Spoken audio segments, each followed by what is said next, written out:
আমি আল্লাহ তোমার কি চাই? মঙ্গল চাই। আর আল্লাহ মঙ্গল চাওয়াই এটা আল্লাহর শান। এটা আল্লাহর কি? আল্লাহ কখনো বান্দার অমঙ্গল চাইতে পারে না। যদি আল্লাহ বান্দার অমঙ্গল চাবে তো মা বাবার চেয়ে 70 গুণ বেশি ভালোবাসার অধিকারী হইতেও পারবে না। আল্লাহ মা বাবার চেয়ে 70 গুণ ভালোবাসার অধিকারী, ঠিক না? এটা তো শুনছেন।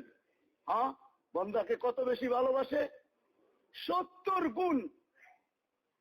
আল্লাহ যদি বান্দার মঙ্গল না চান তাইলে আল্লাহ এই কথার দাবিদারও হইতে পারেন না যে আমি মা বাবার চেয়ে 70 গুণ বেশি তোমাদেরকে ভালোবাসি।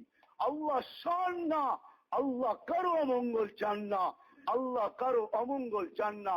যদি আল্লাহ অমঙ্গল চাইতেন, আল্লাহ অমঙ্গল যদি চাইতেন তো আল্লাহ দাউদ আলাইহিস সালামকে এই কথা বলতেন না, ও দাউদ, ও দাউদ, ও দাউদ, ও দাউদ, যে আমার থেকে বিমুখ হয়, আমার থেকে যে বিমুখ হয়, আমার থেকে যে বিমুখ হয়, আমি কিরকম ভাবে তাকে আহ্বান করি।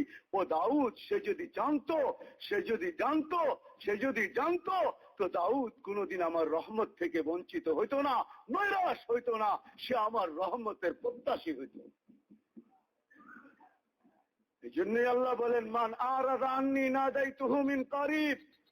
আমি শর্টে শেষ করে দেব, 7টার ভিতরে শেষ হয়ে যাবে, কেননা আমার সময় রাখা সীমা রেখা 7টা পর্যন্ত। এতটুক সময়ের ভিতরে আমি আপনাদেরকে বুঝাইতে চেষ্টা করব।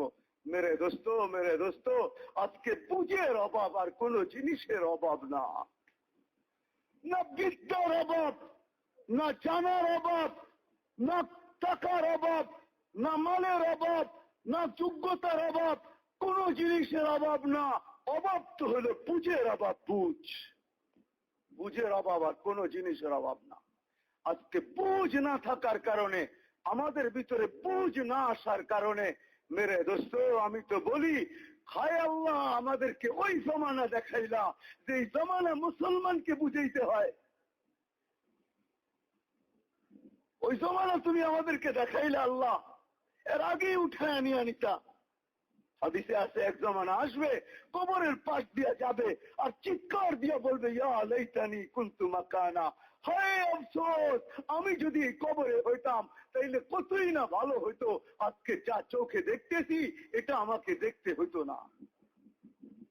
আজকে ওই জমানা চলে আসছে যে জমানার আলেমকে বুঝাইতে হয়, যেই জমানার আওয়ামকে বুঝাইতে হয়, যেই জমানার নারীকে বুঝাইতে হয়, যেই জমানার পুরুষকে বুঝাইতে হয়, যেই জমানার মুসলমানকে বুঝাইতে হয়।